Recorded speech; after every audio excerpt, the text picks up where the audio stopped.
Nearly 9 out of 10 professional money managers, people paid millions to pick winning stocks, lose to a fund that does no thinking at all. It just buys everything and holds. This is the strangely simple math of index funds. You've probably heard index funds called just average. Here's the twist that trips up almost everyone. When you look at the real, long-term data, being average quietly beats nearly everyone trying to be exceptional. Over the next few minutes, I'll show you exactly why, and the 3 quiet mistakes that cost ordinary investors the most. First, why does this feel wrong? Because almost everything trains us to believe the opposite. Financial news celebrates star managers. Ads promise expert insight. Common sense says if you want a great result, hire a professional and pick the winners. In nearly every part of life, effort and expertise win. Investing is the strange exception. The one arena where trying harder and paying more for it usually leaves you worse off. Hold on to that, because the data is about to feel personal. So let's define it plainly. An index is just a list. The S&P 500 is a list of about 500 of the largest U.S. companies. A total market index is a list of nearly every public company. An index fund is a single investment that buys a tiny slice of everything on that list at once, each company weighted by how large it is. No star manager choosing favorites, no constant trading, no guessing which few will win. You're not trying to beat the market. You are quietly buying the entire thing, in one click, and owning your slice of all of it.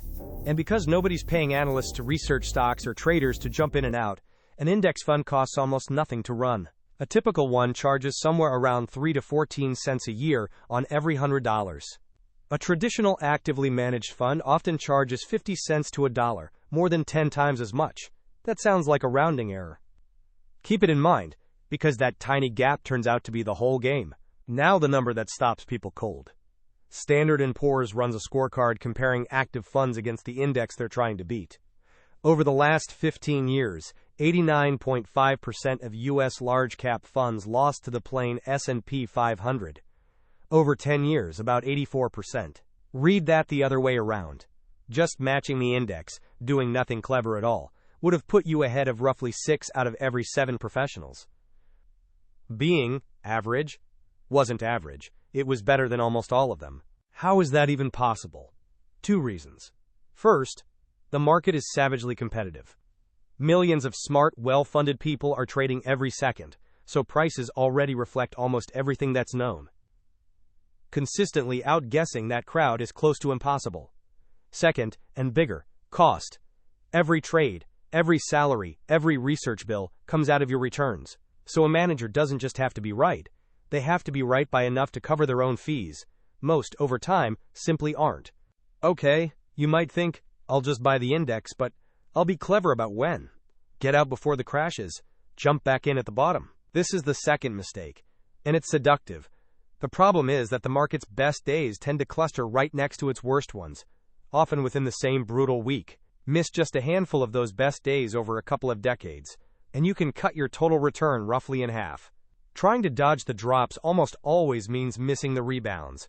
Time in the market beats timing the market, and it isn't close. Let's make that tiny fee real. Picture $10,000 growing at 7% a year for 30 years, left completely alone. At a rock-bottom fee of 0.1%, you'd end with about $75,800. At a 1% fee, still lower than many funds, you'd end with about $57,400. That single percent quietly swallowed more than $18,000. Same investments, same market. The only difference was a fee you could barely feel. A small number, casting an enormous shadow across the decades. Now scale that to a real life. Say you invest $500 a month for 40 years, a whole career. In a low-cost index fund charging 0.1%, history-typical returns could grow those steady contributions into well over $1 million. Run the exact same deposits through a fund charging 1% a year, and you could hand a 6-figure slice of your final balance to fees alone, money that spent decades compounding for someone else instead of for you.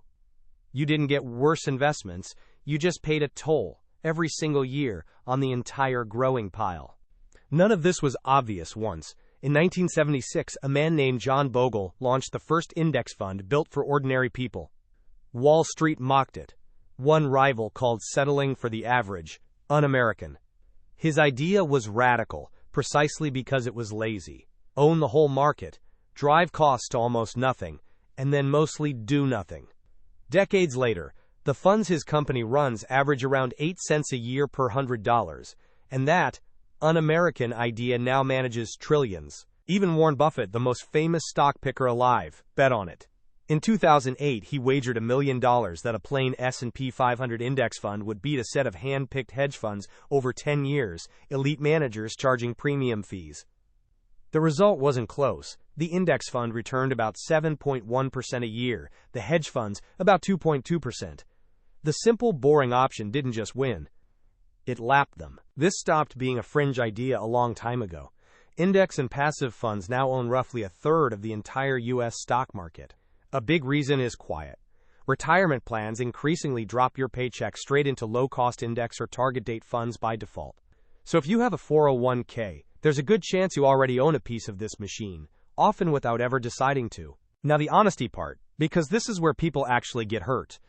An index fund is not safe. It removes the risk of any single company blowing up, but it does nothing about the risk of the whole market falling, and markets fall. In 2022, the S&P 500 dropped around 19%, and every index fund tracking it fell right alongside. Diversified is not the same as protected. What an index fund really buys you isn't safety from the drops, it's the near certainty that you'll capture the market's long climb if you can sit through the drops. There's a subtler risk hiding in plain sight.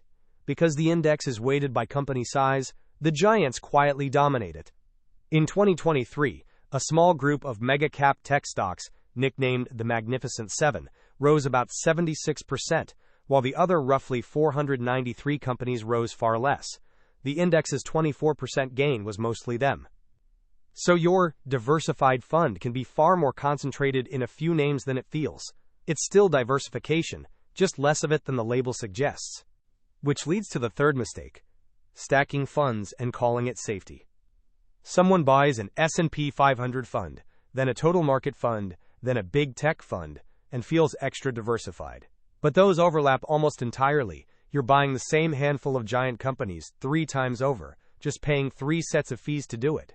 Owning more funds is not the same as owning more of the market. Often it's the exact same market, wearing 3 different name tags. So what actually works? Keep it almost boringly simple. One broad, low-cost index fund, a total U.S. or total world market fund, already holds thousands of companies. That's your diversification. Done. Keep the fee near or under 0.1%. Automate your contribution so you're buying steadily instead of guessing the perfect moment. Don't stack overlapping funds chasing the feeling of safety. Where you can, use tax-advantaged accounts like a 401k or an IRA, so more of your growth stays yours. And then, the hardest instruction in all of investing: when the market crashes, and it will, do nothing. Just keep buying and keep holding. Notice what's not on that list: being smart, being lucky, or being early. The whole strategy fits on an index card. The catch is that it's simple, but not easy, because the hard part was never the knowledge. It's the nerve. The real test arrives the day your account is down 30%, and every headline is screaming at you to sell. Everyone owns the same math. Almost no one keeps their hands still. The people who win with index funds aren't the smartest in the room. They're the calmest. So here's the whole secret, in one line. You don't beat the market by being cleverer than it. You win by owning all of it, as cheaply as possible, and then getting out of your own way. In a game crowded with experts straining to be exceptional, the quiet edge is to be perfectly, deliberately average, and to simply outlast them. If this made the market feel a little less mysterious and a little more yours, subscribe. That's exactly what this channel is for. Next time, the 4% rule, and how much money you actually need before you can walk away from work. Quick note: this is educational content, not financial advice. The voice and visuals are AI assisted, and every fact here was checked by hand.